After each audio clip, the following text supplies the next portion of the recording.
Viva Culture, l'actualité des arts vue par l'association Maison de la Culture du Havre. Présentée par Isabelle. Viva Culture, l'émission de la culture dans toutes ses découvertes. Bonjour, je viens de voir la pièce 1830 qui a été faite par Manon Montel, qui a été dirigée par Manon Montel, jouée par Manon Montel dans George Sand. Thomas Marcel et Victor Hugo et Honoré de Balzac et Michael Cohen. Lequel veut bien m'en parler ? Alors Manon Montel a été longuement citée, donc je propose que Thomas en parle un peu. Que je parle de Manon ? De Manon, de Victor Hugo, de 1830 Sand Hugo Balzac, tu commences. Mon Dieu, vous me prenez de court là. Non, vas-y Manon, je t'en prie. D'accord. Donc en fait, la pièce, ça raconte l'histoire d'amitié entre ces trois auteurs, parce qu'évidemment, on connaît ces trois monstres sacrés, mais on ne sait pas forcément qui se sont connus, aimés, jalousés. Donc on s'attache véritablement à une relation très belle, assez méconnue, fraternelle entre Balzac et George Sand. Une relation assez explosive, ils étaient assez comme chien et chat, parce qu'elle étant républicaine, lui étant monarchiste. Et on montre également la relation petit peu de compétition entre Balzac et Victor Hugo, qui voulaient tous les deux rentrer à l'Académie française. Donc voilà. Ils avaient une grosse personnalité tous les trois. Tous les trois avaient une forte personnalité, effectivement. C'est donc basé sur des faits authentiques. Ah tout à fait, 80% du spectacle est historique, puisque je me suis basée à partir de leur correspondance, également de Choses vues, le journal intime de Victor Hugo. Donc j'ai fait un vrai travail de recherche, j'ai été d'ailleurs aidée par des spécialistes de la période qui ont relu mon travail pour, entre guillemets, le valider. Vous voyez, il fallait que ce soit Manon qui commence.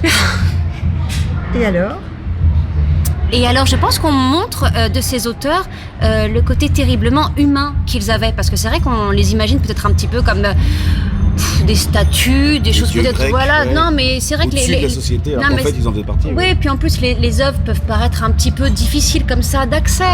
Quand on voit les Chouans, quand on voit les Misérables, etc. Indiana, le Consuelo, George Sand. C'est un petit peu difficile. Alors qu'en fait, humainement, ils avaient aussi des préoccupations. Honoré de Balzac voulait absolument trouver de l'argent parce qu'il n'était pas du tout reconnu de son vivant. On a du mal à se l'imaginer, mais c'était difficile, il n'arrivait pas à avoir d'argent. George Sand, en tant que femme, c'était difficile pour elle de s'imposer comme auteur. Et Victor Hugo, lui, tout de suite a été reconnu de son vivant, mais il a fallu effectivement qu'il traverse aussi les révolutions de histoire littéraire. Qu'en pense Victor Hugo ? J'ai absolument pas écouté. Mais il fait ça à chaque fois. Mais ça avait l'air tout à fait intéressant. Non. Moi, je peux vous dire qu'en tant que comédien, en tout cas, c'est une très belle partie à défendre, de jouer Hugo, de jouer ses grands textes. Et puis c'est vrai que moi-même d'ailleurs j'ai appris beaucoup de choses dans ce spectacle parce que je connaissais pas en fait le véritable état des relations entre Hugo et Sand, entre les trois quoi, de cette amitié. Donc c'est un spectacle duquel je suis sorti moi-même plus érudit. Une chose est certaine, moi c'est un spectacle qui m'a donné envie de lire ces trois auteurs. Tout à fait. Je peux pas dire que j'ai lu beaucoup de Sand. Je crois qu'il y avait la Mare au diable à l'école, mais c'était à l'école et c'était il y a très longtemps pour moi. Balzac, j'ai à peine lu Balzac, j'ai fait S, moi, donc j'ai esquivé un petit peu tout ce qui était très littéraire à l'époque. Hugo, on peut pas oublier, mais j'avoue que je préfère de très loin ses poèmes à ses romans, personnellement. Moi j'ai l'impression que Balzac est beaucoup moins bien connu et étudié dans le parcours scolaire classique que Hugo. Donc ça a été pour moi une vraie rencontre.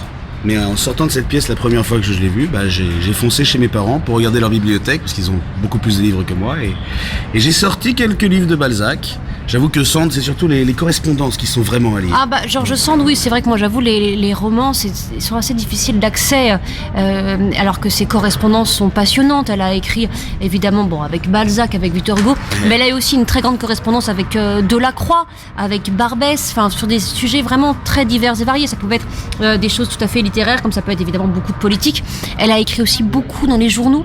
Elle était très engagée, pour elle c'était très important d'éduquer le peuple, donc elle avait créé un petit personnage, Pierre Baudin, et à qui lui arrivait plein d'aventures. C'est des petites histoires quand même qui paraissaient dans les journaux pour faire réfléchir le peuple. c'est une époque très foisonnante Oui. d'artistes de tous bords, et puis en même temps, de génie, même on peut le dire, et puis aussi foisonnante au niveau de l'histoire. Et vous avez très bien rendu ça dans la pièce. Mais c'est très compliqué. C'est vrai que la période. C'est croisé entre ce qui se passe et puis ce que vous faites, ce que vous produisez, c'est ce que les acteurs, les artistes produisent. Mais cette période-là était assez compliquée. En tout cas, pour moi, elle était compliquée parce que c'est vrai que je trouve qu'on n'étudie pas à l'école ce 19e siècle. On étudie la Révolution française, après on attaque avec la Première Guerre mondiale. Et entre les deux, on attaque un peu Napoléon, voilà, mais c'est tout. Après 1830, 1850, 70, c'est plus flou. Alors qu'effectivement, on passe de la monarchie à l'Empire, à la République. Donc c'est vrai que c'est passionnant. Et les auteurs eux-mêmes, en fait, traversent justement cette politique. Et je pense que l'exemple le plus flagrant, c'est Victor Hugo. Puisqu'au départ, lui, il était monarchiste, il devient bonapartiste, et après, il finit républicain. Et en fait, c'est exactement le personnage de Marius dans Les Misérables. Voilà, c'est exactement. D'ailleurs, Victor Hugo, quand il écrit Marius, c'est lui. En fait, il se décrit lui-même. Alors que George Sand était républicaine et socialiste dès le début. Dès le début, elle est restée. Mais elle est beaucoup plus en avance qu'eux.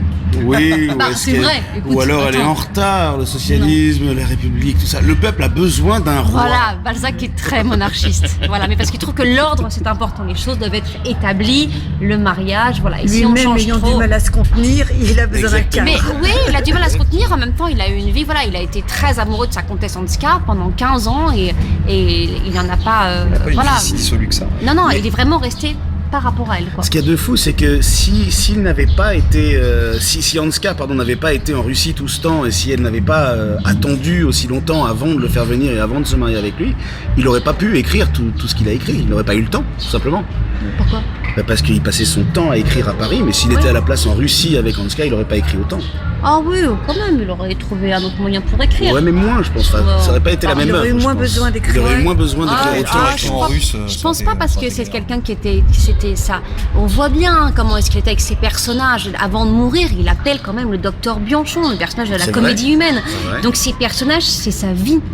Alors moi, je suis société tout entière dans sa tête. Mais je suis convaincue que non, il avait cette chose-là artistique, vitale pour lui, et ça, à mon avis, passait avant même la comtesse Hanska. Et là, on entend l'auteur Manon Montel qui parle. Et Victor Hugo, quand il parle, on a l'impression qu'il est très moderne. Parce qu'il est contre la peine de mort, il est pour l'égalité des sexes, Oui, il l'est, mais parce que si rien n'a changé. Oui.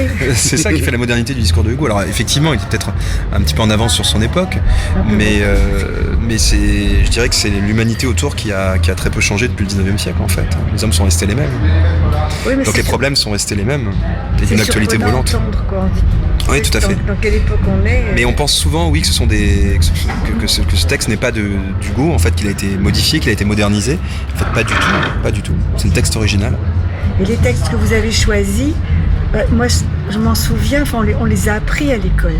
Alors, effectivement, il y a dans le spectacle un extrait de Frollo de Trône de Paris, un extrait de Musset, On ne badine pas avec l'amour, un poème de Victor Hugo, les éloges funèbres sublimes écrits par Victor Hugo pour Sand et Balzac.